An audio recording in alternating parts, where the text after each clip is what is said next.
Imagine being slapped once, then twice, then 300 times while 6 months pregnant by the man who promised to love you forever. Now imagine every single slap being secretly watched by someone powerful. Your estranged father, a billionaire CEO who's been monitoring you from his skyscraper office. This isn't just a story about pain, it's about power, about how one woman went from victim to warrior, and how one father turned silent regret into unstoppable vengeance. Stay with me, because what happens next will make your heart race, your fists clench, and maybe, just maybe, restore your faith in justice. If this story grips you, hit that like button, drop your thoughts in the comments, share it with someone who needs to hear it, and don't forget to subscribe so you never miss stories that remind us.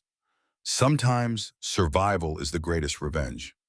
The sound came first, sharp, clean, like a branch snapping in winter. Did you just, did you just hit me? Victoria Hayes stood in her own kitchen, touching her left cheek. The words came out wrong, slow, like her brain was a computer trying to process corrupted data. Her cheek burned, tingled, then went numb in a way that felt permanent. Marcus Donnelly stood 3 feet away, her husband of 3 years, his hand still raised. His $5,000 Rolex caught the recessed lighting, the same hand that had slid a wedding ring on her finger in front of 200 guests. That hand had just connected with her face. Marcus looked at his own palm like it belonged to someone else. Tori, you made me. She touched her face again. Expecting what? Blood? Broken skin? There was nothing visible. Just heat radiating from the impact site. Just the impossible feeling of her millionaire husband's hand on her cheek. Just the reality that everything had changed in the time it took for skin to meet skin.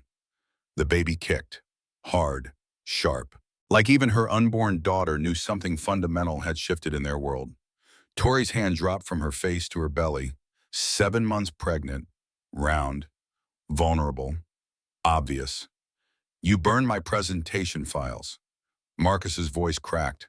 Not with remorse, not with horror at what he'd done, with accusation. 3 months of work, gone. Do you have any idea what you've cost me? I didn't burn anything. Her voice came out steady. Too steady, like her body hadn't caught up to what her mind was processing. Marcus, I was organizing the office. The files are on the external drive. I moved them to... The second slap came faster, harder. Her head snapped to the side. This time she tasted copper. This time there was blood. Tori stood there in their marble kitchen, the kitchen she'd designed herself. Carrara marble countertops, Sub-Zero appliances, a wine fridge that cost more than most people's cars. $2 million house in a gated community. This was supposed to be her dream life. She stood there. Lock, unlock, lock.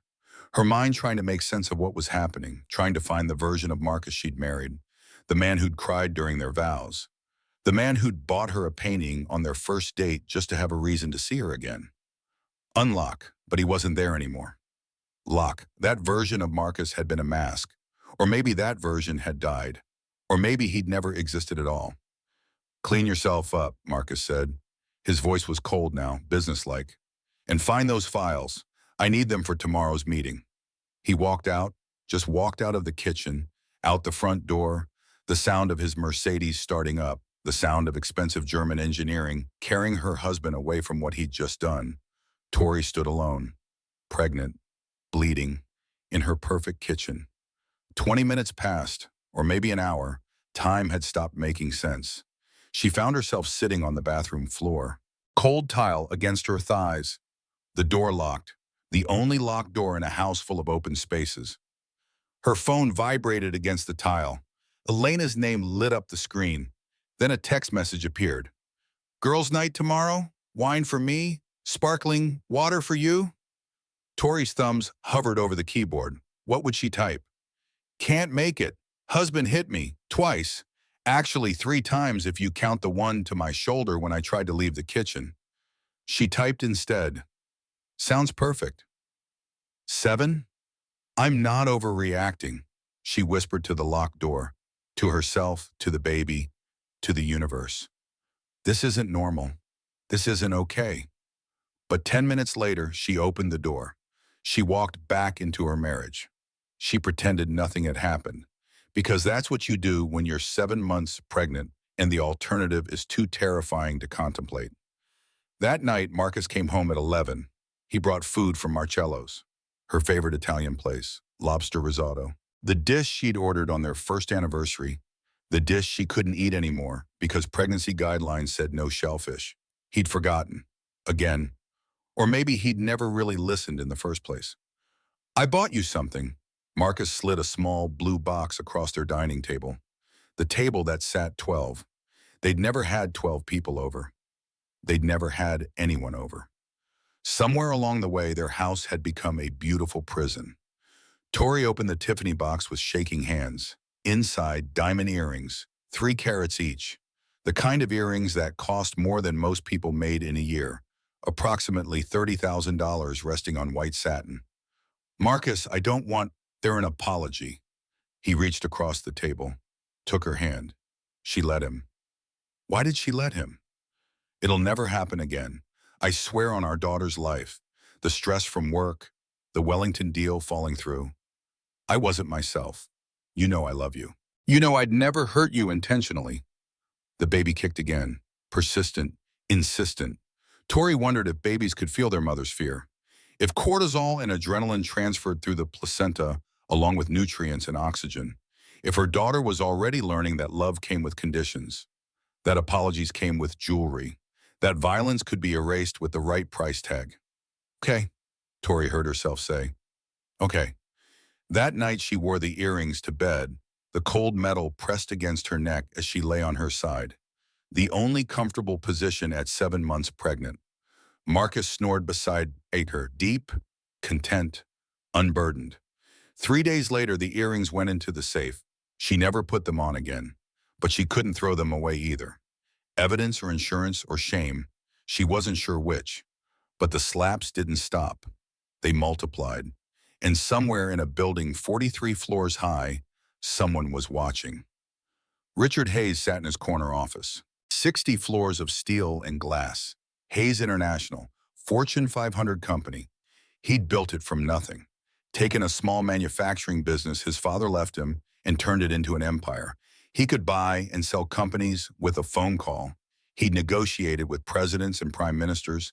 He was a king in his domain.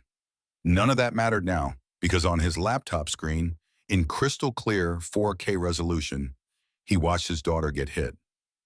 Richard had installed the cameras 6 months ago, when Tori stopped returning his calls, when the excuses became too frequent, when a father's instinct overrode his daughter's request for space. He'd told himself it was just to check on her, to make sure she was okay, to respect her independence while maintaining a lifeline. He'd hoped he'd been wrong, that his mistrust of Marcus Donnelly was just a father's protective instinct gone into overdrive, that his little girl had chosen well even if he couldn't see it.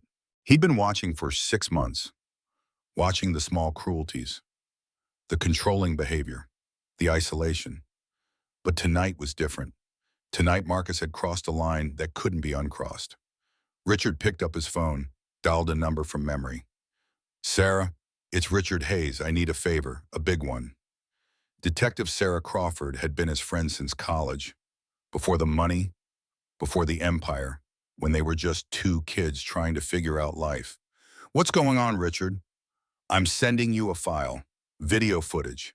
I need you to tell me what I'm looking at legally, and I need you to tell me how to protect my daughter. He hit send, 3 months of footage, every moment documented, time-stamped, categorized. He'd been preparing for something. He just hadn't known what until tonight. Richard, Sarah's voice changed. Professional, careful. This is domestic violence, aggravated assault. With the pregnancy, it's even more serious. We can have him arrested tonight. No. Richard stood, looked out at his city. All those lights, all those lives. His daughter's life shattering in a $2 million house. Not yet. I want more than an arrest. I want a case so airtight that he never gets near her or my granddaughter again. Ever. That's not justice, Richard. That's revenge. Then call it revenge, he said quietly. I'm going to destroy him, completely and totally, the way he's destroying my little girl. He should have gone to Tori's house that night, kicked down the door, carried his daughter out. But Richard Hayes hadn't built an empire by being impulsive. He'd built it by being strategic, by being patient, by making sure when he moved, his enemies had nowhere to run. So he waited, he documented, he built his case, and he watched.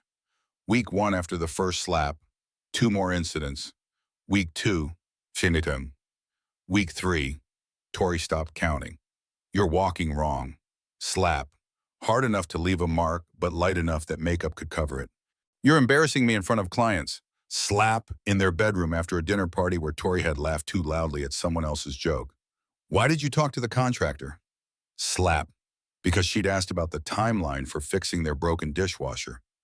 That dress makes you look fat. You're pregnant, not dying. Slap, slap. 2 for disagreeing with him. Tori started moving through their house like a ghost, quiet, careful, always calculating, trying to predict which version of Marcus would come home each evening.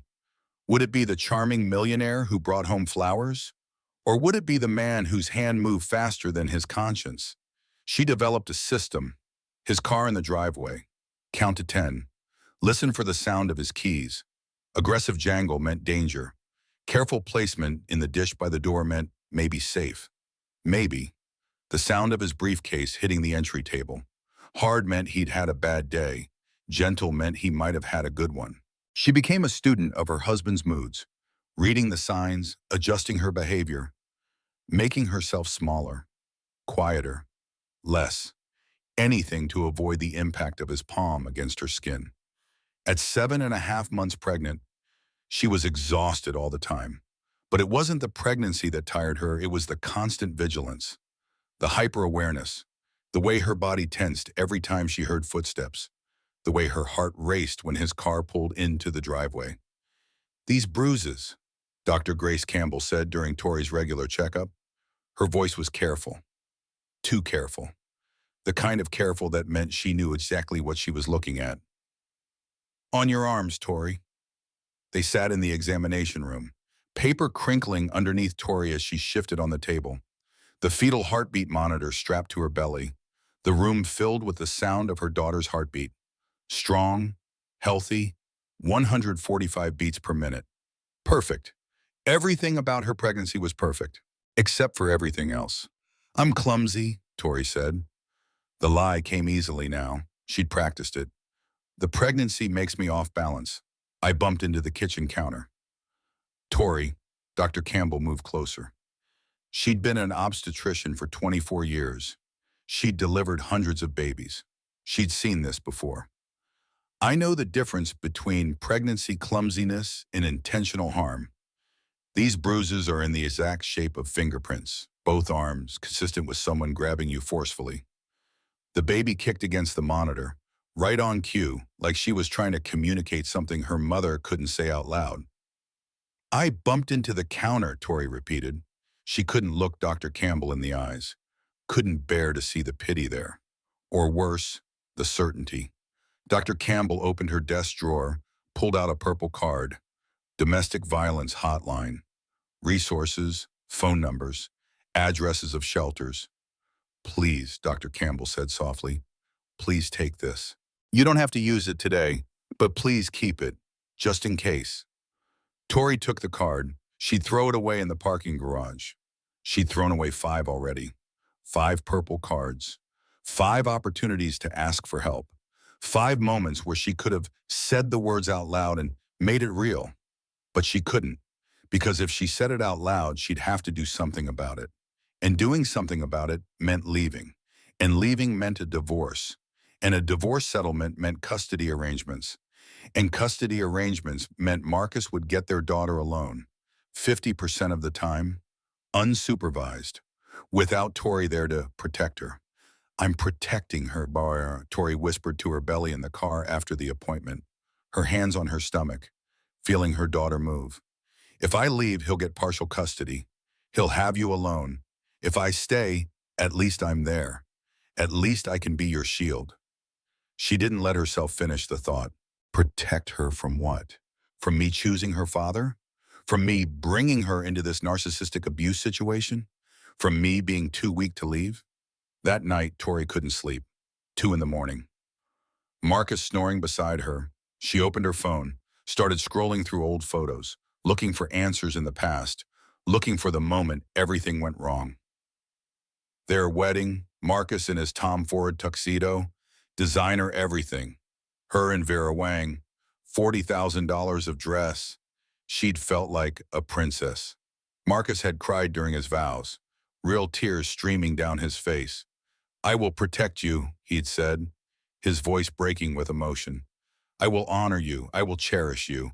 I will spend every single day of my life earning the gift of your love. 200 guests had witnessed those promises. Her father hadn't been there. Richard Hayes had refused to attend, said he didn't approve, said Marcus was too controlling, too possessive, said something didn't feel right. Tori had been furious, had stopped speaking to her father entirely. How dare he judge her choice? How dare he try to control her life? She was 25 years old, an adult, capable of making her own decisions. Now, at 28 and 7 months pregnant, with bruises hidden under long sleeves, she wondered if her father had seen something she'd missed, if his instinct had been right all along. She scrolled further back. The engagement, Paris, the Eiffel Tower lit up against the night sky, Marcus down on one knee, the ring sparkling. So cliché she'd laughed, but it had been perfect. He'd been perfect. I've been looking for you my whole life, he'd said. Marry me. Let me spend forever making you happy. Their first date, the art gallery where she'd worked. She'd been a manager there. Loved her job, loved being surrounded by beauty and creativity. Marcus had walked in on a Saturday afternoon. Bought a painting, $12,000, just like that. I'm not buying the art, he'd told her. I'm buying a reason to see you again. She'd thought it was romantic, grand gesture, sweeping her off her feet. Now she wondered if it had been a transaction, if everything about Marcus was transactional, if she'd been purchased too, just more expensive than the painting. When did it change? She scrolled faster through the photos, looking for the moment, the shift, the sign she must have missed. Their honeymoon, Maldives, overwater bungalow, crystal clear water, paradise. Except Marcus had been irritated with the hotel staff, complained constantly, sent back meals, demanded upgrades. She'd thought it was perfectionism, high standards, success mindset, not entitlement, not the first signs of someone who believed other people existed to serve him, their first apartment together. Before they were engaged, the movers had scratched his desk. Marcus had thrown a wine glass against the wall. Red wine everywhere. She'd cleaned it up while he yelled at the moving company. She'd thought it was passion, intensity, the fire that made him successful in his real estate development business. Not rage, not a preview of what was coming. The photos blurred together, all those smiles, all those perfect moments captured and filtered and posted online. Were any of them real? Or had she been looking at a mask the entire time? She deleted Instagram from her phone, then immediately restored it. What if someone needed to reach her? Deleted it again. But then, how would she keep up appearances? Restored it. People would ask questions if she disappeared from social media. Deleted it. The pretending was exhausting. At 3:30 in the morning, after the 5th cycle of delete and restore, she finally left it deleted. One small act of rebellion. One tiny piece of her life that Marcus couldn't control. The baby kicked. Persistent. Like she was disagreeing with something. Like she already knew they needed to get out. I'm not ready, Tori whispered to the dark bedroom. To her sleeping husband who'd hit her earlier that evening for forgetting to pick up his dry cleaning. I'm not ready to admit it out loud. Once I say it, it becomes real. Once it's real, I have to do something. I have to make choices. I have to think about the divorce settlement, in custody, and my financial independence without him. The baby kicked again, harder this time. You're right, Tori said softly. You're absolutely right. But I'm scared. I'm so scared. Her phone buzzed. Lena again. Tori, please call me. I'm worried about you. You've canceled 4 times now. This isn't like you.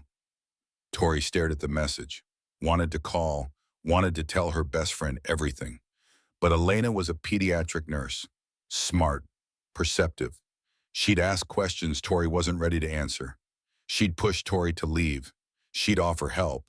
And accepting help meant admitting there was a problem. You're not coming to girls' night again? Elena's voice came through the phone the next morning, sharp, worried. Tori, this is the 4th time you've canceled. I'm tired. The pregnancy, Tori started. Stop blaming the pregnancy, Elena interrupted.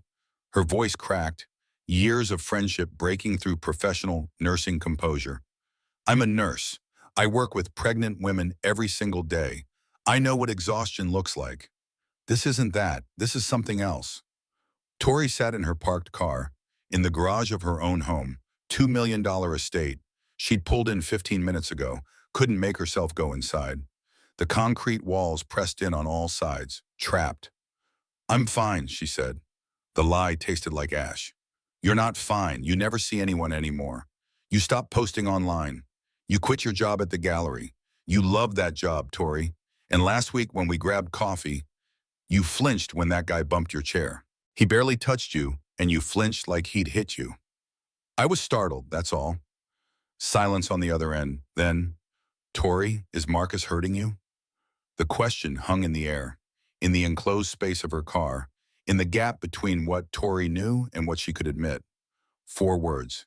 Is Marcus hurting you? 4 words that could change everything, Ming. 4 words that would require an answer. A real answer, not a deflection or excuse or lie. No, Tori said. No, he's not.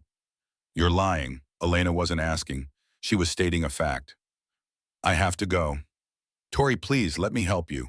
Whatever is happening, we can figure it out. You don't have to. Tori hung up, then blocked Elena's number. Her fingers moved automatically. Self-preservation or self-destruction, she wasn't sure anymore. Then she unblocked it. Elena was her only friend left. Then blocked it again. But friends asked questions. Friends wanted to help. Friends made things complicated. She sat there in her car for another 20 minutes, unable to go inside, unable to drive away, stuck between 2 impossible choices: stay and survive, leave and risk losing her daughter. Finally, she went inside. Marcus was in his home office, on a conference call. He waved at her through the glass door, smiled, mouthed, I love you. She waved back, smiled, mouthed the words in return, and somewhere 43 floors high in downtown, her father watched it all and planned his revenge. It happened on a Thursday. Tori would remember that detail forever. Thursday, Marcus's standing partner's dinner. Every Thursday at 7. He'd be gone until 11. 4 hours of breathing room. 4 hours where she could relax, where her shoulders could drop from their perpetual position up near her ears. Except this Thursday, he came home at 8. The sound of his car in the driveway sent ice through Tori's veins. Too early, way too early. Something was wrong. She listened to the sounds, to the car door. Aggressive slam. Not good. His footsteps on the walkway. Heavy, angry, very not good. The front door. Not opened. Thrown open so hard it bounced off the wall. The Haverford contract. Marcus's voice boomed through the house before she even saw him. The sound of his briefcase hitting the entry table. The Waterford crystal bowl her mother had given them jumped, shattered. $2,000 of handmade Irish crystal in pieces on imported Italian tile. Tori stood in the kitchen, barefoot, 8 months pregnant now, her ankles swollen, her back aching, her body 1 month away from bringing her daughter into this world, into this house, into this marriage. I don't, she started, because you. Marcus appeared in the doorway, each step deliberate, controlled, the kind of control that was more terrifying than wild rage. You talked to Melissa Haverford at the charity gala last month. What did you say to her? What did you tell her about me? We talked about the pregnancy, about nursery colors and strollers. Marcus, I didn't mention business. I wouldn't. I don't even understand your business. The first slap came before she could blink. Her head snapped to the side. Pain exploded across her cheek. "Don't lie to me." His voice was ice. Second slap, other cheek.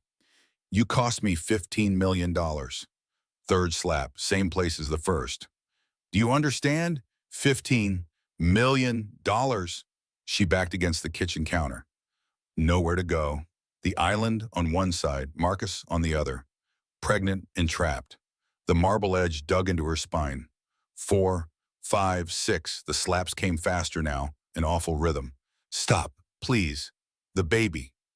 She tried to curl around her belly, tried to make herself smaller, tried to protect the only innocent person in this nightmare. 7, 8, 9. Her ears started ringing. Her vision blurred at the edges. She felt her body sliding down the cabinet, couldn't support her weight anymore. 8 months pregnant on the kitchen floor. On marble tile that cost $90 per square foot. She'd picked it out herself. Thought it was beautiful. "Get up," Marcus's voice from somewhere above her. "Stop being dramatic."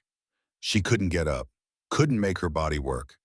Everything was pain and fear and the terrible realization that this was how women died. This was how domestic violence turned into headlines. This was how narcissistic abuse ended in tragedy. I said, "Get up." 10, 11, 12. He hauled her to standing by her arm. She felt something pull in her shoulder. Rotator cuff, maybe. Pop, and then fire shooting down her arm. The count continued. Tori stopped tracking. Her mind did something strange. Something merciful. It left. She floated somewhere near the ceiling. Watching this happen to someone else. Some other pregnant woman in some other kitchen. Not her. Couldn't be her. Dissociation, the psychologist called it. A survival mechanism. The brain's emergency exit when reality became unbearable. 50, 60, 70. From her position near the ceiling, she watched herself take it. Watched herself not fight back. Watched her millionaire husband beat his pregnant wife in their perfect kitchen. When he finally stopped, Tori's face didn't feel like a face anymore. Raw meat. That's what it felt like. Her ears didn't work right. Everything muffled, like being underwater, like drowning in air. Marcus left, just walked out, and got back in his Mercedes, drove away, door slamming, engine starting, gravel crunching under expensive tires. She stayed on the floor. 5 minutes. 10, 20. Time stopped meaning anything. Finally, she moved, not walking, crawling.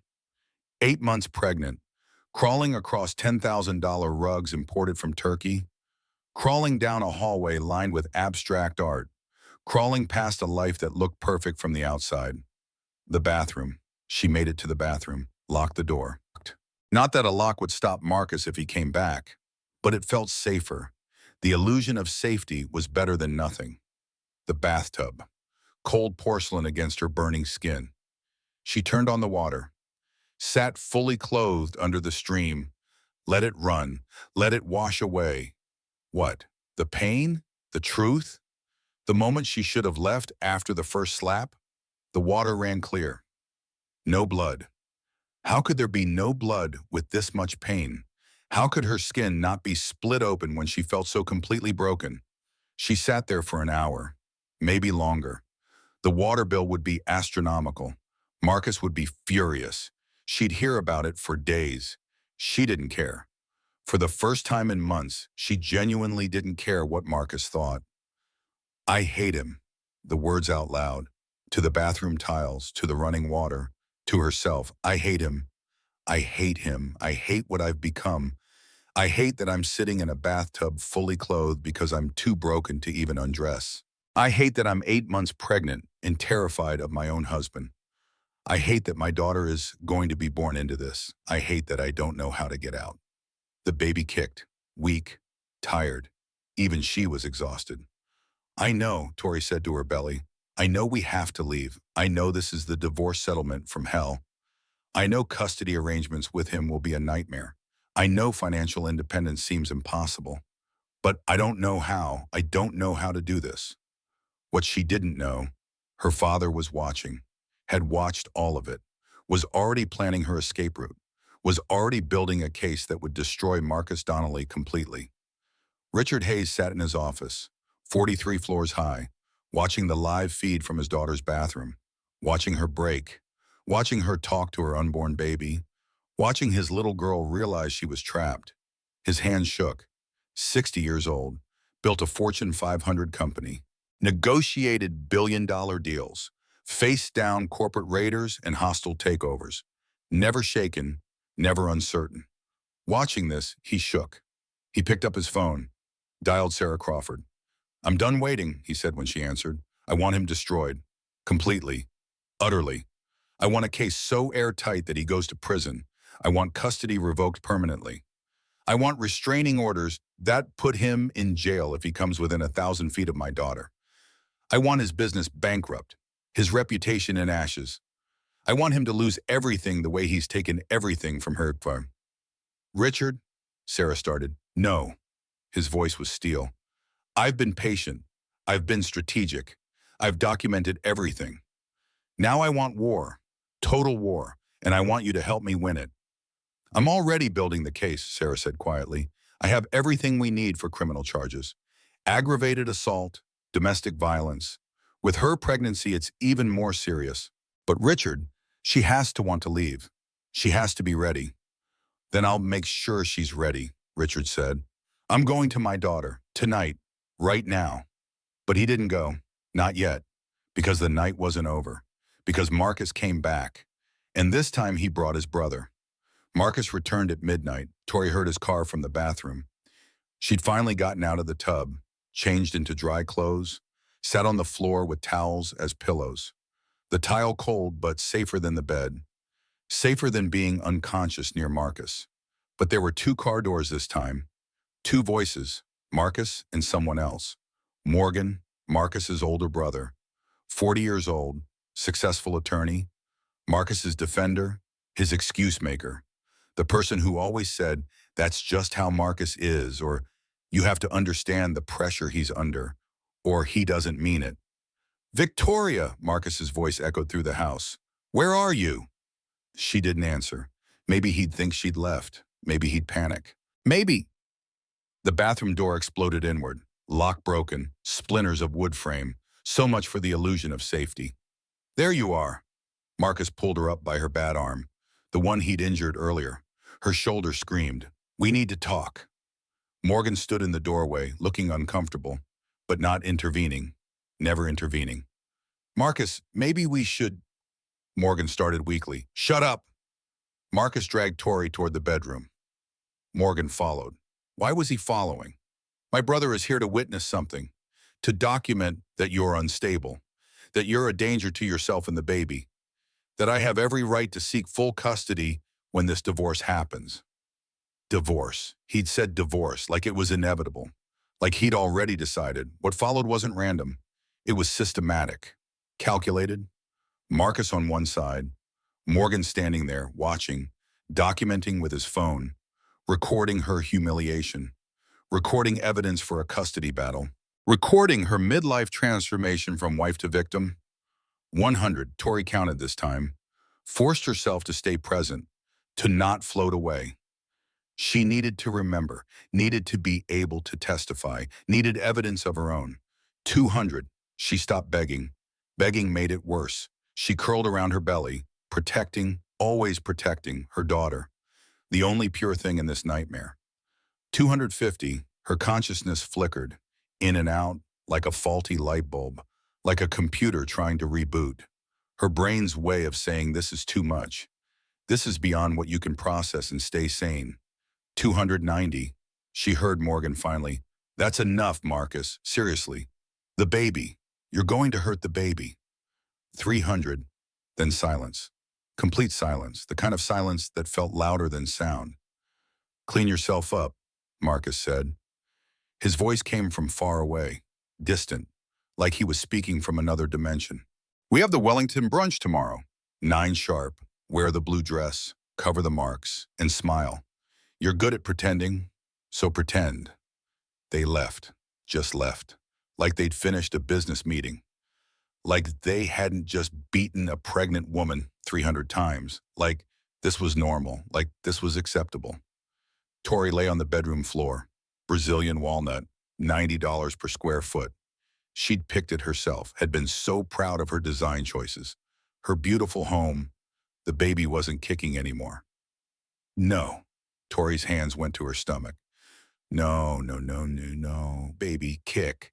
Please, kick, please. Nothing. Complete stillness. The absence of movement more terrifying than anything Marcus had done. She grabbed her phone, dialed 911.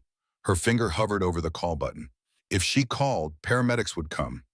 They'd see the marks. They'd ask questions. They'd report it. Marcus would know she'd talked. Morgan had recorded everything. They'd use it in court. Say she was unstable. Say she'd hurt herself. Say she was an unfit mother. The baby kicked. Once. Weak.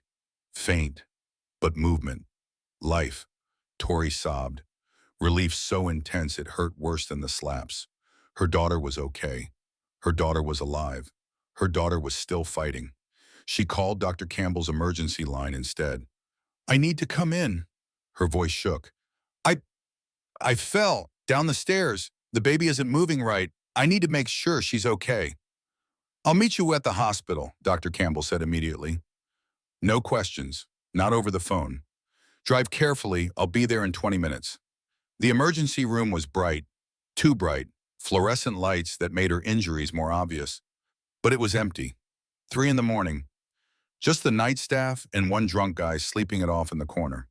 Dr. Campbell arrived still in pajamas, hair in a messy ponytail. No makeup. She looked at Tori's face and closed her eyes. Long, pained, like she was praying or cursing or both. Don't say it, Tori whispered. Please don't say it.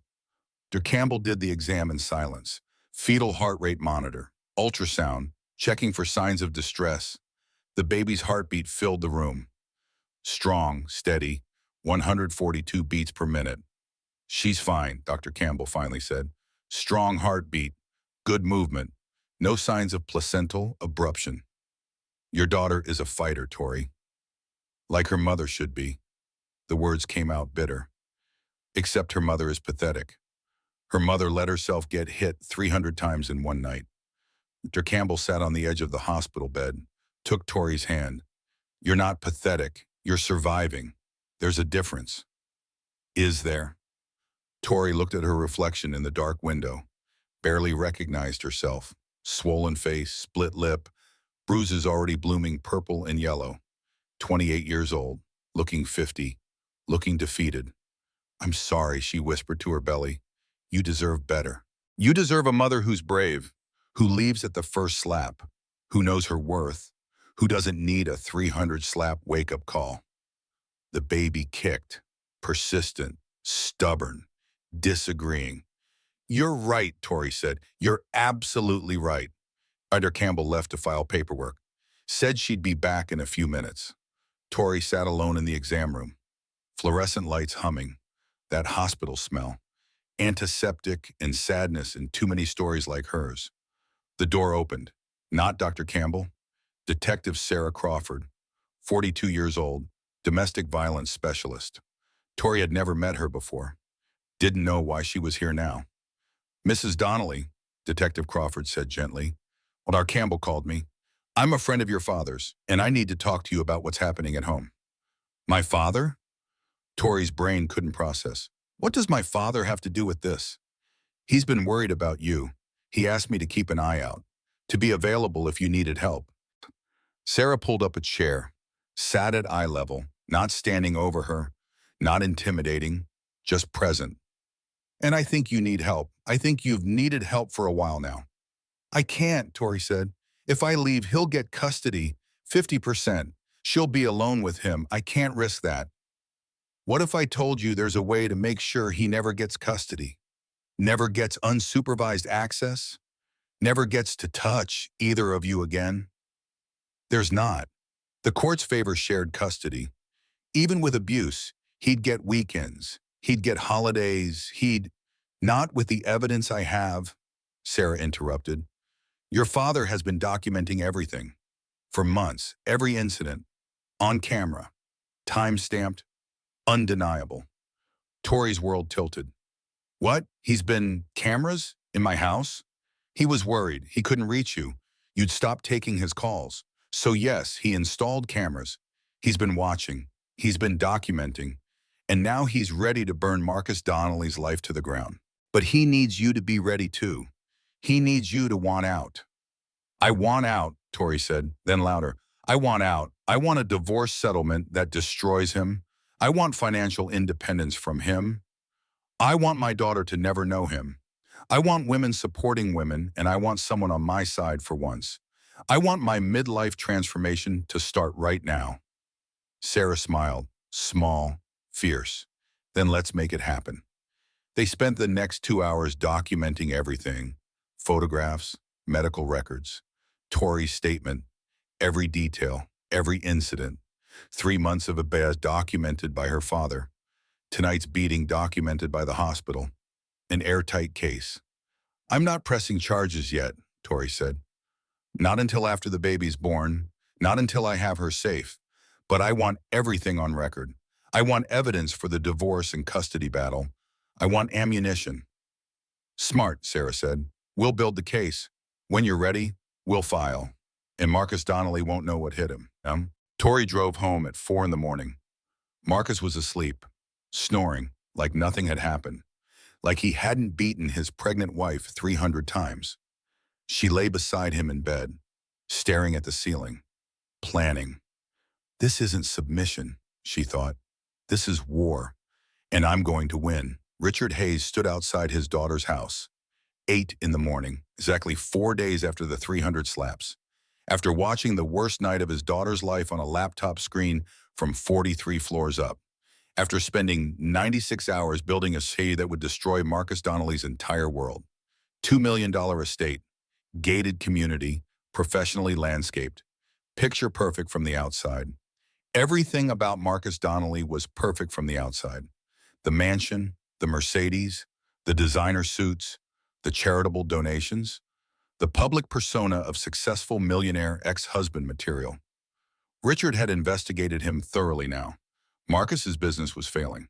The Wellington deal had indeed fallen through, but not because of anything Tori said. Marcus had over-leveraged, made promises he couldn't keep, built an empire on debt and lies. The Haverford contract would have saved him. Without it, he was facing bankruptcy within 6 months. Men like Marcus got desperate when their carefully constructed lives started crumbling. And desperate men did terrible things to the people closest to them. They looked for someone to blame, someone to punish, someone weaker to make them feel powerful again. Marcus's car was gone. Business breakfast probably. Or hiding from what he'd done. Or planning his next move in the narcissistic abuse playbook. Richard rang the doorbell. Then he used his key, the one Tori didn't know he had, the one he'd had made when he'd installed the cameras, when he'd decided his daughter's safety mattered more than her independence. Tori? His voice echoed in the too large house. Too much space for one couple. Emptiness pretending to be luxury. She appeared at the top of the stairs, wearing sunglasses. Inside, in her own home, trying to hide, always hiding. Dad? Her voice cracked. Broken? What are you doing here? You can't be here. If Marcus finds out, take off the glasses, Richard said quietly. I can't. The sun, the light. I have a headache. Victoria Margaret Hayes. He used her full name, the one her mother had chosen. His late wife, who would be devastated to see their daughter like this. Take off the glasses. Right now. She did, slowly, like removing a bandage from a wound that hadn't healed, revealing the damage. Purple bruises, swollen eye, split lip that was trying to heal. The physical evidence of 300 reasons to run. Richard had faced down boardrooms full of sharks, negotiated billion-dollar deals without blinking, fired executives, ruined competitors, made grown men cry over lost contracts, never emotional, never vulnerable. Business was business. Emotion was weakness. He wept now, standing in his daughter's foyer, looking at what his absence had cost her, looking at what his 5-year estrangement had allowed to happen. Baby girl. He walked up the stairs, slowly, carefully, like approaching a wounded animal that might bolt. My baby girl, what has he done to you? Don't. Tori backed away from his outstretched arms. Don't feel sorry for me. I can't. If you feel sorry for me, I'll break. I'm holding on by threads here. If you're kind, if you're gentle, I'll shatter completely. Then shatter, Richard said. Shatter here, shatter with me. You don't have to hold it together. You don't have to be strong. You've been strong for too long. You've survived too much alone. She collapsed, right there on the stairs, legs giving out, 8 months pregnant, battered, exhausted, done. Richard caught her, held his daughter while she poemed, deep, wrenching sobs, months of held breath releasing, months of pretending releasing, months of survival mode finally ending because someone was there to catch her. I can't leave, she gasped between sobs. I can't leave because he'll get custody, 50%, maybe more. She'll be alone with him. Courts favor fathers now, shared custody, equal parenting. Even with abuse, they minimize. They give chances. They believe men who cry in court and promise therapy. I can't risk her. I can't. Yes, you can. Richard smoothed her hair, the way he'd done when she was 5 and had nightmares. When the scariest thing in her world was a bad dream. Before real monsters wore human faces in wedding rings. Because I'm going to make sure he never sees either of you again.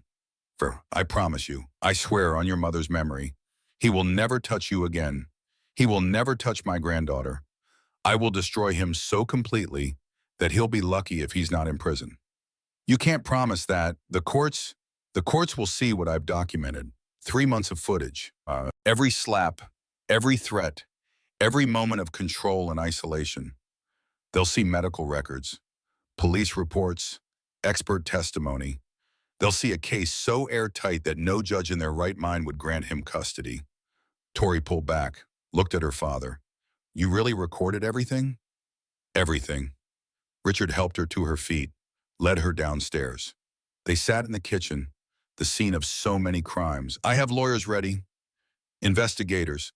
Sarah Crawford is building the criminal case. I have psychologists ready to testify about the effects of domestic violence. I have forensic accountants going through Marcus's business. He's broke, Tori, deeply in debt. That's why he's been escalating. His world is crumbling, and he's been taking it out on you. He hit me 300 times the other night, Tori said quietly. I counted. His brother was there, Morgan. He recorded it on his phone, said it was evidence that I'm unstable, that I'm a danger to the baby. They're building a case too, for custody, for making me look crazy. Richard's jaw clenched. Do you know what we call that? Witness to a crime. Accessory. Morgan Donnelly just made himself a defendant in a criminal case.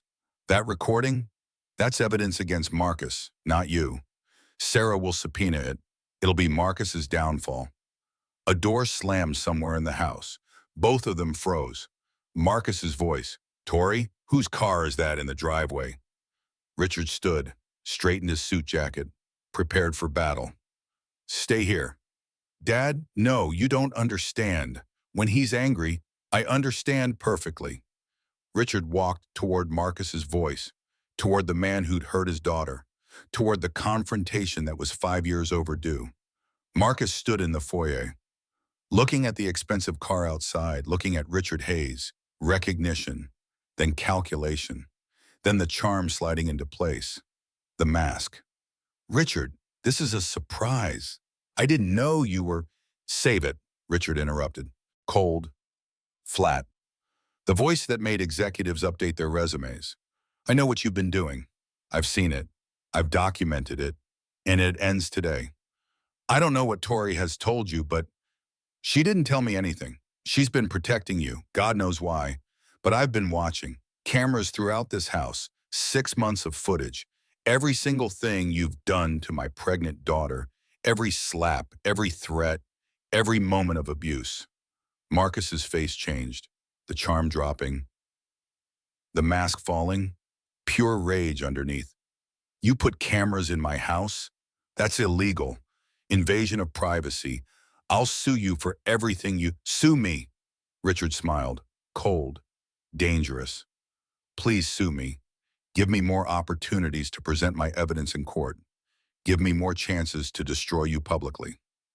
I built a Fortune 500 company from nothing. I've fought battles that would end you. You're a small-time real estate developer who's about to go bankrupt. You have no idea who you're dealing with. Get out of my house. I'm not going anywhere without my daughter. Richard pulled out his phone, showed Marcus the screen. This is a recording of you beating your pregnant wife 300 times. Time-stamped. Your brother Morgan is visible. Recording it on his phone. Shall I play it for you, or shall we discuss how this ends? Marcus went pale. Actually pale. His millionaire ex-husband confidence crumbling. You can't. I can. I have. And I will. Richard stepped closer. Here's what's going to happen. Tori is leaving today, right now. You're not going to stop her. You're not going to contact her. You're not going to threaten her. Because if you do, Detective Sarah Crawford will arrest you so fast you won't have time to call your lawyer. And Marcus, your brother Morgan, he's going to be arrested too, as an accessory, for recording a crime and doing nothing to stop it. You can't prove. I can prove everything. Richard pulled out a folder, thick, documented, damning. Medical records, police reports, video evidence, financial records showing your business is failing, expert testimony, witness statements. I have enough evidence to put you in prison for years. Aggravated assault, domestic violence, assault on a pregnant woman. The court will not be kind to you. Tori appeared behind Richard, 8 months pregnant, face still swollen, but standing straight, not hiding, not apologizing. I want a divorce, she said, her voice stronger than she expected. And I want you to know that you'll never see our daughter. Ever. I'll make sure of it. Marcus looked at her, then at Richard, then at his life falling apart in real time. I made you, he said to Tori. I gave you everything. This house, that ring, your whole life. Without me, you're nothing. No, Tori said quietly. Without you, I'm free. There's a difference. Richard took his daughter's arm, led her toward the door. Tori's lawyer will contact you about the divorce settlement. You're going to agree to every single term. Full custody to Tori, no visitation rights, child support, division of assets heavily in her favor. Because if you fight this, I will make sure every single piece of evidence becomes public. Your business associates will know. Your clients will know. Everyone will know exactly what kind of man you are. They left Marcus standing in his foyer, in his perfect house, surrounded by his perfect life. That was about to become very imperfect. Elena Moretti opened her front door to find Tori standing there with 2 suitcases and her father. 8 months pregnant, face bruised, looking more fragile than Elena had ever seen her. Oh, thank God, Elena breathed. She pulled Tori into a careful hug, mindful of the belly, mindful of the injuries.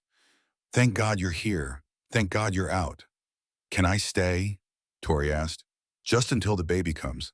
Just until I figure out what comes next in this midlife transformation. You can stay forever, Elena said fiercely. She was a pediatric nurse. She'd seen the effects of domestic violence on children, on families. She'd suspected for months, had tried to help, had been pushed away. You can stay as long as you need. Richard carried the suitcases inside.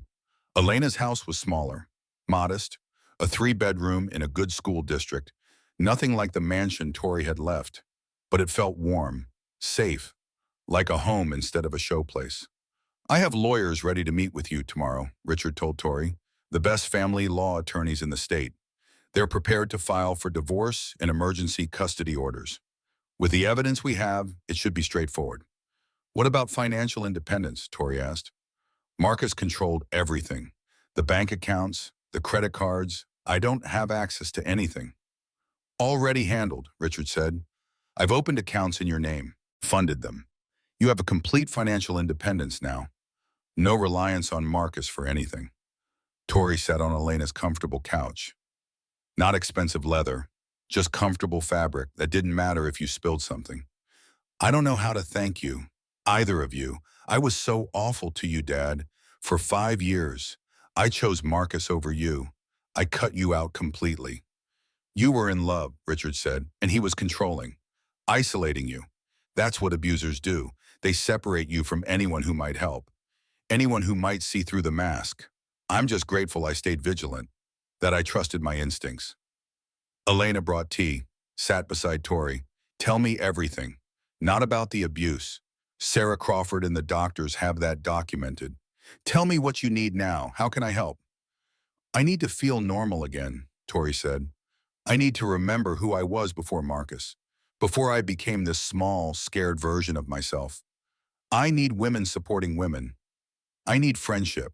I need to plan for this baby without fear. I need to figure out my divorce settlement without panic.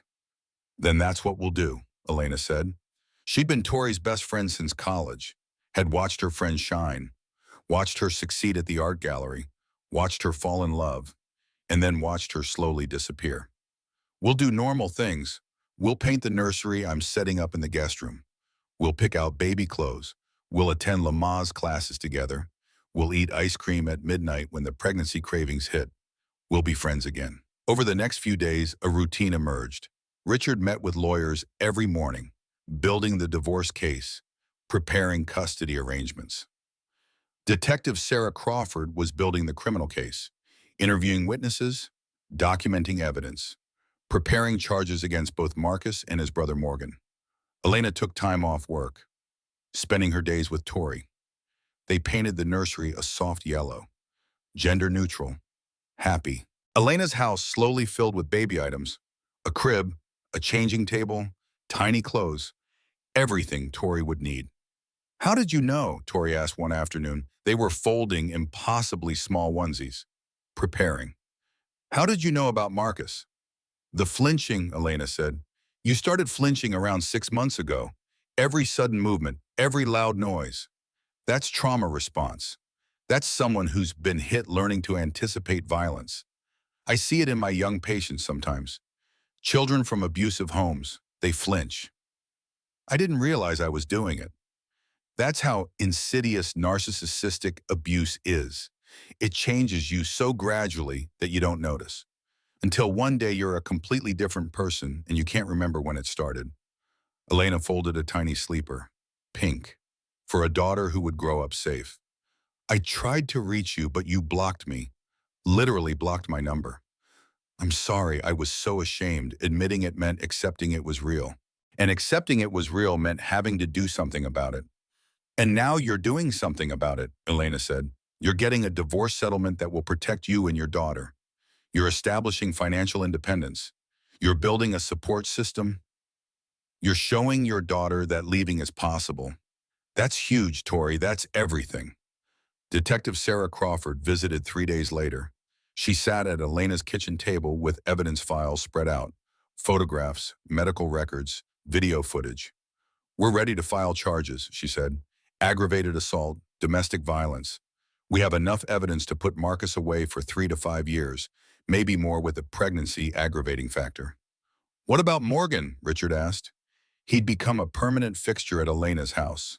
Protective, present, making up for 5 years of estrangement. Accessory to assault. He recorded the crime, did nothing to stop it. That's a felony. He's looking at a year minimum, likely disbarred as well. Lawyers can't have felony convictions and keep their licenses. Good, Tori said. She was knitting, something Elena had taught her. Baby blankets, keeping her hands busy. They both deserve it. There's something you should know, Sarah continued. Marcus's business is officially bankrupt. Filed Chapter 11 yesterday. The divorce settlement will be complicated. There aren't as many assets as it appeared. I don't care about the money, Tori said. I have financial independence now because of my father. I just want custody of my daughter. I want him to have zero access. That's my only priority. That we can guarantee, Sarah said. With this evidence, no judge will grant him custody or even supervised visitation. He'll have no parental rights. You'll be safe. The lawyers filed divorce papers 1 week after Tori left. Marcus was served at his office in front of his remaining employees. Public humiliation. The first of many. The next day, criminal charges were filed. Marcus and Morgan were both arrested, bail set at $500,000 each. Marcus couldn't make it. His accounts frozen due to bankruptcy proceedings. Morgan's law firm posted his bail. then immediately fired him, distancing themselves from the scandal. Marcus sat in jail, his empire crumbling, his reputation destroyed, his carefully constructed life falling apart, and he had no one to blame but himself. While Marcus sat in jail awaiting trial, Tori started reclaiming her life in small ways. Small but significant. First, she went back to the mansion, with Elena and her father, with Detective Crawford, official business, collecting her personal belongings, things that were hers before the marriage, things that mattered. The house felt different now, smaller somehow, less impressive. She saw it clearly for the first time. It was just a house, expensive, yes, beautiful, yes, but just a building, just marble and wood and glass. It held no power over her anymore. She went to the safe. The code was her birthday. Of course it was her birthday. Marcus pretending to be sentimental. She opened it, found the diamond earrings, $30,000. His first apology, his first, "I'm sorry I hit you, here's something expensive." Tori took them to the kitchen, put them in the garbage disposal, turned it on, watched 3 carats per ear become dust, watched $30,000 destroyed in 30 seconds. "That felt good," she said to Elena. "That felt really good." "What else?" Elena asked. Supporting, encouraging, women supporting women in the truest sense. The walk-in closet, designer everything, Hermes bags, Cartier bracelets, Chanel suits, every "I'm sorry" present from 3 years of marriage. A fortune in apologies, a museum of abuse. She loaded everything into boxes, drove to a women's shelter, donated it all. "These are worth thousands," the shelter director said, looking through the items. "Designer bags, real jewelry. This could fund our operations for months." "Good," Tori replied. "Help someone who needs it more than I do. Help women establishing financial independence. Help them with their midlife transformations. Use it to do good." Third, she unblocked Elena's number permanently. Deleted Marcus's number. Deleted his family's numbers. Deleted everyone who'd known and said nothing. Who'd seen and looked away. Who'd enabled and excused. She sat in Elena's living room and wrote a list. Things I want to do when the baby comes. Not a bucket list. A reclamation list.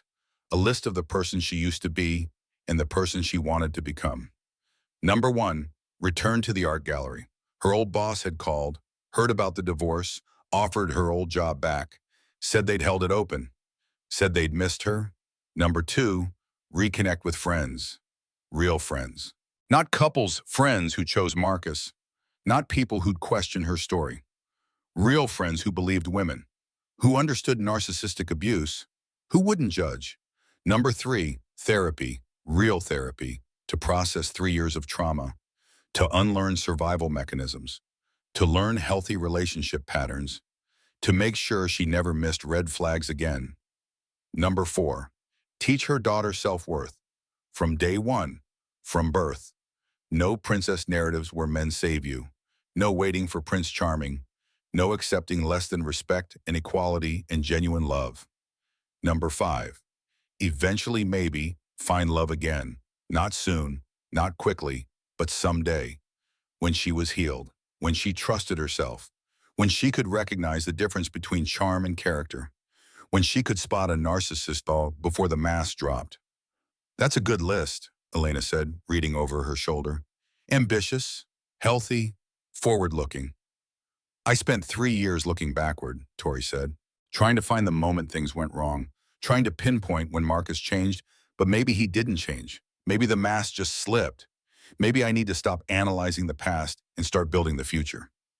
That night, at 9 months pregnant now, Tori sat alone in the nursery Elena had prepared. Yellow walls, white furniture, soft lighting, safe, peaceful, everything a baby needed. She put her hands on her belly, felt her daughter moving, active, animal, healthy, strong. "Your dad will never meet you," Tori said softly, "and I'm not sorry. You deserve better. You deserve a life without fear, without violence, without walking on eggshells wondering which version of someone will come home." She looked at her reflection in the nursery window. The bruises had faded, the swelling had gone down. She looked like herself again. More than herself, stronger. tempered by fire but not destroyed by it. I'm going to teach you to be brave, she continued. Not like me, not survival brave. Real brave. The kind that leaves at the first slap, not the 300th. The kind that knows her worth. The kind that never, ever settles for less than she deserves. The baby kicked, persistent, agreeing. We're going to be okay, Tori whispered. Better than okay. We're going to be extraordinary. Marcus made bail 3 days before the trial. Some business associate from before the bankruptcy. Someone who believed his version of events. Someone who thought Tori was exaggerating. Someone who hadn't seen the video footage. He came to Elena's house, tracked down the address somehow, hired a private investigator probably. $20,000 he didn't have to find his pregnant ex-wife. Elena was at work. Richard was meeting with lawyers. Tori was alone. 9 months pregnant. Due date in 1 week. Vulnerable. The pounding on the door made her jump, made her heart race, made every survival instinct scream danger. Victoria, I know you're in there. Get out here now.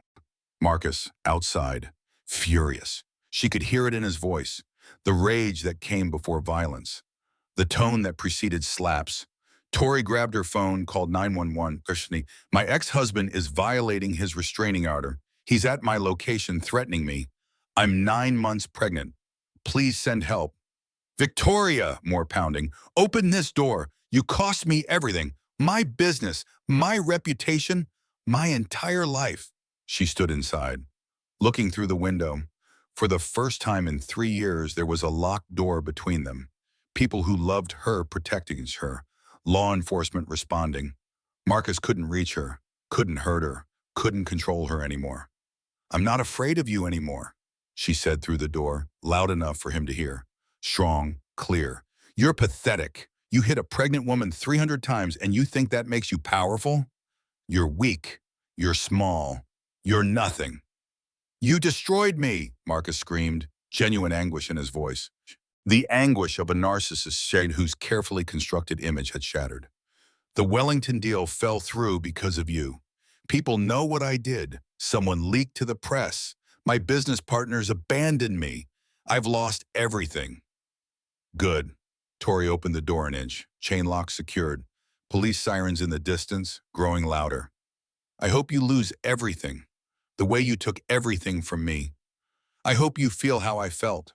Powerless, humiliated, broken. I hope you understand what you did. I loved you, Marcus said. Tears now, actual tears. Manipulative or genuine, Tori couldn't tell anymore. Didn't care to analyze. I gave you everything. You gave me trauma, Tori said flatly. You gave me PTSD. You gave me scars. You gave me 3 years of hell disguised as marriage. That's what you gave me. Police arrived. 3 cars, lights, sirens, neighbors coming out to watch. The whole street witnessing Marcus Donnelly's fall from grace. Sir, step back from the door. This is my wife. She can't just leave. She's not your wife anymore. Detective Sarah Crawford stepped forward. She'd been en route when the call came through. Divorce papers were filed 2 weeks ago and you're in violation of a restraining order. You're under arrest again. They cuffed him, right there on Elena's lawn, neighbors filming on phones. Tomorrow it would be on social media. Local news. The millionaire ex-husband who couldn't accept that his victim had escaped. Tori watched from the window, expected to feel something. Satisfaction, victory, justice. She felt nothing, just peace. Finally, deep, settling peace. Marcus was gone, out of her life, unable to hurt her anymore. The nightmare was ending. Richard arrived 15 minutes later, saw the police cars, went pale. Tori, are you okay, the baby? I'm fine, we're fine. She was shaking, but fine. He came here, violated the restraining order. They arrested him again. Bail will be revoked now, Richard said. He'll stay in jail until trial, and after trial, he'll go to prison. This is over, sweetheart. This part is over. That night, Tori's water broke. 3 in the morning. The ultimate timing, the universe saying enough drama, time for new life. Lena drove. Richard sat in the back, holding Tori's hand while she breathed through contractions. timing them, supporting her, women supporting women, family supporting family. You're going to be a grandfather, Tori said between contractions. Best promotion I've ever received, Richard said, his voice thick with emotion. Years of estrangement healed, relationship rebuilt through crisis, family restored through survival. Labor lasted 8 hours, no complications, textbook delivery. At 11:23 in the morning, Charlotte Grace Hayes was born, 7 pounds 4 ounces, healthy, perfect, screaming with impressive fury. She's angry, the nurse laughed. She comes by it honestly, Tori said. They placed Charlotte on Tori's chest. Warm, tiny, perfect. The baby she'd protected through everything. The reason she'd survived.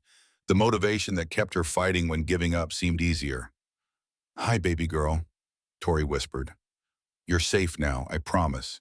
You're so safe. No one will ever hurt you. Not ever. Your mom made sure of that. Charlotte opened her eyes. Dark blue. All babies had dark blue eyes at first, but these felt knowing, like she understood, like she recognized the war that had been fought for her. Richard stood in the corner, crying, twice in 2 months. Personal record for a man who'd spent 60 years avoiding emotion. She's beautiful. She's perfect. She looks like her mother. Elena took photos, good ones, professional quality, the kind that showed joy and survival and new beginnings, the kind that would go in albums and be treasured forever. Evidence of the day everything changed. 6 weeks after Charlotte was born, Marcus's trial began. Tori didn't attend, didn't need to. Her video deposition was enough. Her medical records were enough. The footage Richard had collected was enough. The evidence was overwhelming. Judge Patricia Winters presided, 55 years old, family court judge, Richard's friend from law school. But she didn't need friendship to rule correctly. The evidence spoke for itself, screamed for itself. Mr. Donnelly, Judge Winters said on day 3 of the trial, after all evidence had been presented, after expert witnesses testified, after everything was laid bare, I've reviewed 3 months of video evidence, medical reports spanning the plaintiff's entire pregnancy, witness testimony from doctors, friends, and police officers. I've watched footage of you beating your pregnant wife. I've counted 300 documented assaults in a single night. Marcus sat at the defendant's table, alone. His high-priced lawyers had quit when he couldn't pay them. His brother refused to testify on his behalf. Morgan was fighting his own case. Accessory charges, facing disbarment, his law firm had already fired him, distanced themselves publicly. Marcus's remaining attorney was court-appointed, fresh out of law school, overworked, underpaid, dealing with an impossible case. Your Honor, the young lawyer stood. My client was under extreme stress, business pressure, financial difficulties. He's seeking therapy. He's willing to attend anger management. He wants to be part of his daughter's life. Your client is a monster, Judge Winters interrupted. Cold, final. And this court will treat him as such. She read the ruling.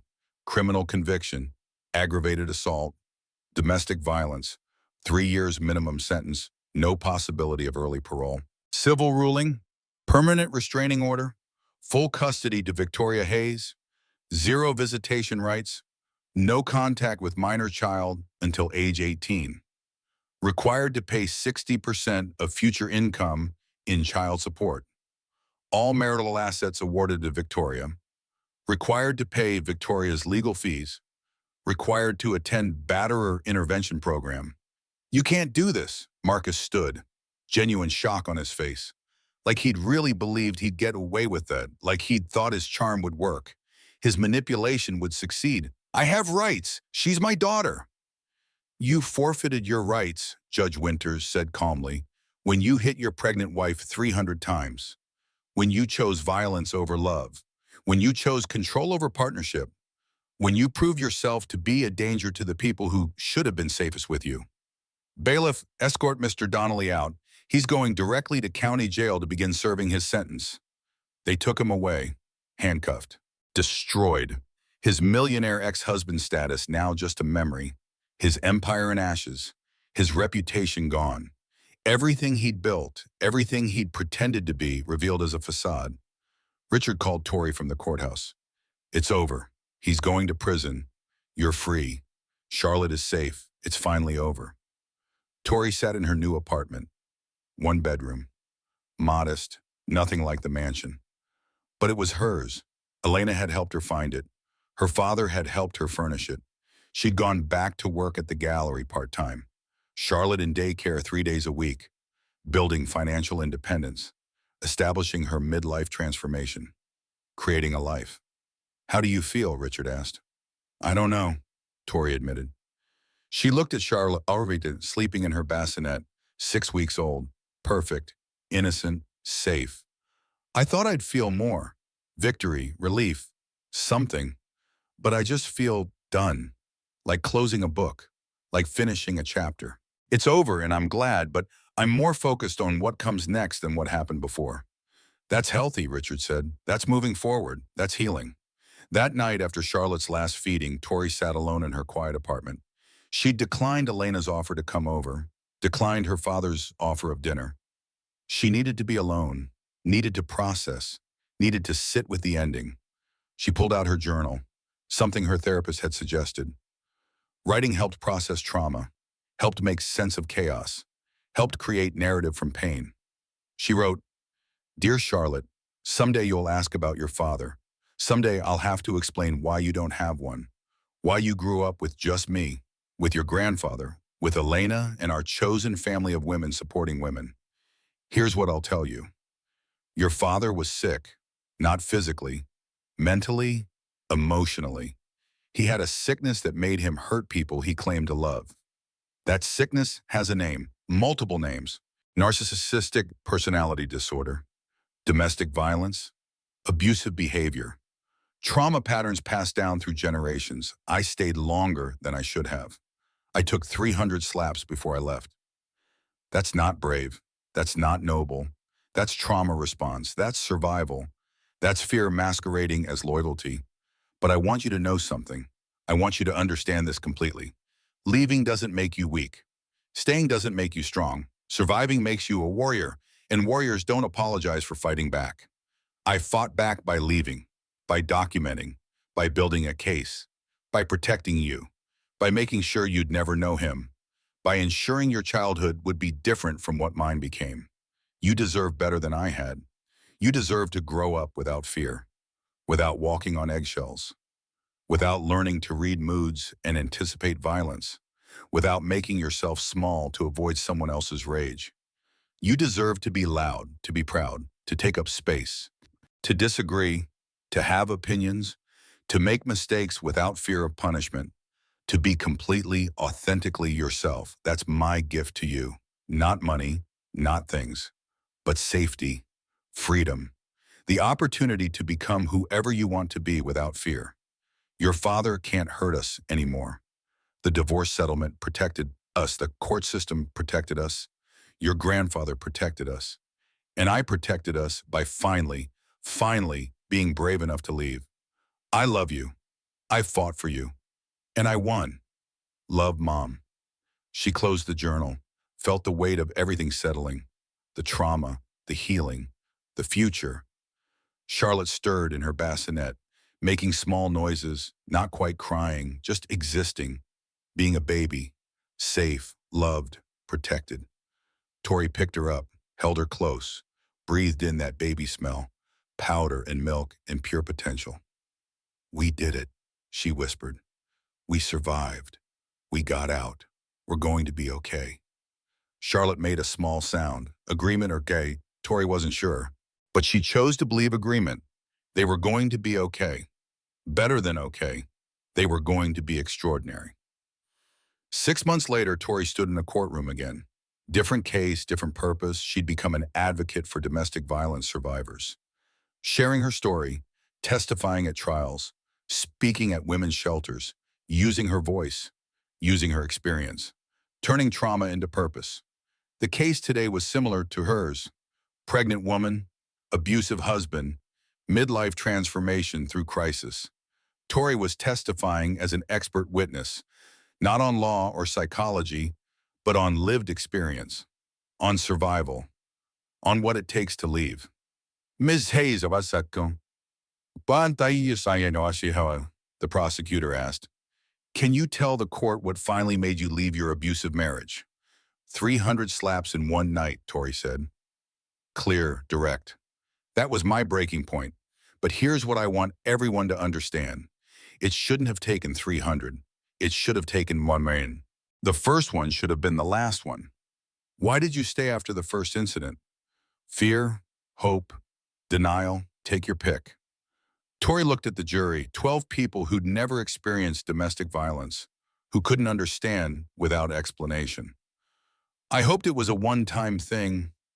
I feared what leaving would mean. Divorce settlement battles, custody arrangements, financial independence without him. I denied it was really happening. That's what narcissistic abuse does. It makes you question your reality. What would you say to someone in a similar situation? I'd say you deserve better. You deserve a partner who treats you with respect, who doesn't use violence to solve problems, who doesn't make you walk on eggshells in your own home. And I'd say it won't get better, it only escalates. The slaps become punches, the punches become worse. Leave now before it's too late. The defendant in this case was watching, probably thinking the same things Marcus had thought, that he'd get away with it, that his victim was exaggerating, that the court would be sympathetic to his stress and pressure. He was wrong. The jury convicted in less than 2 hours. After the trial, Tori met with the victim. Young woman, 24, 2 small children, terrified but hopeful. Did you really get full custody? The woman asked. No visitation for him? Is that really possible? With proper documentation, yes, Tori said. With video evidence, medical records, police reports, yes. The courts prioritize child safety. If you can prove he's dangerous, they'll protect your children.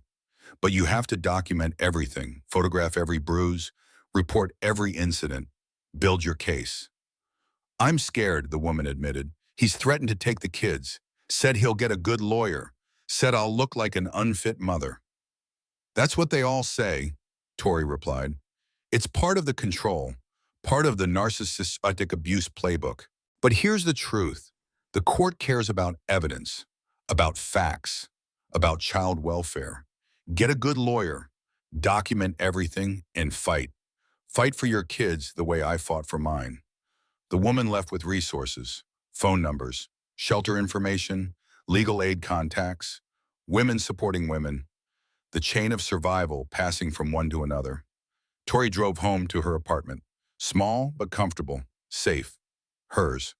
Charlotte was with Elena today. The arrangement worked well. Elena loved Charlotte like her own. Tori worked part-time at the gallery and part-time as an advocate, balanced, sustainable, healing. Her father called as she pulled into the parking lot. How was the trial? Conviction, full custody and awarded to the victim. Another win, Tori said. I'm proud of you, Richard said. What you're doing, using your experience to help others. That takes courage. It takes survival instinct, Tori corrected. If I can stop one woman from taking 300 slaps, if I can convince one person to leave at slap number 1, then everything I went through had purpose. Dinner this weekend? I want to see my granddaughter. Sunday, 4 o'clock. I'll cook. Tori smiled. Their relationship had healed completely, stronger now than before the estrangement, built on honesty and shared trauma and genuine love. That evening, Tori gave Charlotte a bath. 6 months old now, sitting up, laughing, splashing water everywhere, completely innocent of the battle that had been fought for her safety. Your mom is kind of a badass, Elena said from the doorway. She'd stopped by it to drop off Charlotte and stayed for dinner, as she often did, chosen family, the best kind. I'm really not, Tori replied. She lifted Charlotte from the tub, wrapped her in a soft towel, held her close. You survived 300 slaps while pregnant, and they sent him to prison. That's literally the definition of badass. I didn't survive for me, Tori said. She looked at Charlotte, at this perfect human who deserved better, who got better. I survived for her. That's what mothers do. We survive impossible things because giving up isn't an option. Charlotte grabbed her mother's finger, held tight, the grip of someone who would never let go. After Elena left, after Charlotte was asleep, Tori sat alone with her thoughts. She did this sometimes. Processed, reflected, made sure she was actually healing and not just pretending. She thought about Marcus sometimes, in prison, probably still believing he was the victim, probably still thinking Tori had overreacted, probably still blaming everyone but himself. That's what narcissists did. Never took responsibility, never truly understood the damage they caused. She didn't hate him. That surprised her. She'd expected to hate him forever, to carry that rage like armor. But she didn't. She felt nothing for him. Indifference. He was just a person who'd hurt her. Past tense. Over. Done. She thought about other women, the ones who didn't get out, the ones who took more than 300 slaps, the ones who didn't survive. Domestic violence killed dozens of women every year. She could have been a statistic. She almost was. But she wasn't. She was a survivor, an advocate, a mother, a woman rebuilding her life piece by piece, establishing financial independence, creating her midlife transformation, living without fear. She pulled out her phone, scrolled through social media, something she'd avoided for months. But Elena had convinced her to start posting again, sharing her story, building community, showing other women that escape was possible. She posted a photo, her and Charlotte, both smiling. Caption, 6 months of freedom, 6 months of safety, 6 months of learning that we're stronger than we knew. To every woman still trapped, you can do this. Document everything, build your case, and leave. Please leave. You deserve better. Your children deserve better. Love shouldn't hurt, ever. Had domestic violence survivor Nanda women supporting, women has financial independence, midlife transformation. Comments started appearing immediately. Women sharing their stories, asking for advice, offering support. The community of survivors, the network of women supporting women. Tori read each comment, responded when she could, connected women with resources, shared contacts for lawyers and shelters and advocates, turned her trauma into purpose, her survival into service. She looked at Charlotte sleeping peacefully in her crib, thought about the future, about teaching her daughter self-worth, about modeling healthy relationships eventually, about making sure Charlotte never learned to accept violence as love. She thought about her own future, dating again someday, finding love that didn't hurt, building a partnership based on respect and equality and genuine affection. It seemed impossible now, but also possible. Someday, when she was ready, when she trusted herself again. She thought about the divorce settlement that had protected her, the court system that had worked, the father who'd never stopped watching, the friend who'd never stopped believing, the detective who'd built the case, the lawyers who'd fought, the judge who'd ruled correctly, the chain of support that had saved her life. And she thought about herself, about Victoria Hayes, about the woman who'd taken 300 slaps and survived, who'd protected her daughter through everything, who'd found the strength to leave, who'd rebuilt from nothing, who'd turned victim into survivor, into advocate. I didn't just survive, she whispered to the quiet apartment, to herself, to Charlotte, to every woman who'd ever wondered if leaving was possible. I won, we won, and we're going to be extraordinary. Charlotte made a small sound in her sleep, peaceful, safe, protected, and in that moment, Tori knew with absolute certainty it was all worth it, every slap. Every tear, every moment of fear and pain and survival, because Charlotte would grow up safe, would never know violence as love, would never accept less than she deserved. That was victory. That was justice. That was love. The rest was just details. Just the story of how a woman took 300 slaps and turned them into the catalyst for transformation. How domestic violence became the breaking point that led to freedom. How narcissistic abuse lost to determination and documentation and women supporting women. How a millionaire ex-husband thought he could control his victim forever. And how his victim proved him wrong. Completely and utterly wrong. The end was really a beginning, the closing of one chapter and the opening of another. The transformation from victim to survivor to advocate to woman living freely. Tori turned out the lights, checked on Charlotte one more time, settled into bed. Tomorrow she'd wake up safe. She'd drink coffee without fear. She'd go to work without permission. She'd live her life without walking on eggshells. She'd won her freedom, her financial independence, her midlife transformation, her daughter's safety, her own survival. And that made every single one of those 300 slaps worth surviving. 3 years later, Charlotte was 3 years old now. Talkative, curious, happy, completely unaware of the battle that had been fought before her birth. Tori had been promoted to director at the gallery, was dating someone new, a kind man, patient, respectful, someone who understood trauma and healing and the long road to trust. Marcus had been released from prison after serving his full sentence, moved to another state, started over with a new identity. Tori heard through the legal network that he'd found a new victim, a new woman to control, to isolate, to hurt. She'd reported what she knew, shared her case file, given the new victim every resource she could, but she couldn't save everyone. She could only save herself and offer the tools to others. Richard was semi-retired now, spent most of his time with Charlotte, doting grandfather, making up for the years he'd missed, building a relationship that would last forever. Elena had gotten married to a pediatrician from her hospital. The wedding was beautiful. Charlotte was the flower girl, women supporting women, friends becoming family. The advocacy work continued. Tori spoke at conferences, wrote articles, testified at trials, helped pass legislation strengthening domestic violence protections, turned her 300 slaps into a movement for change.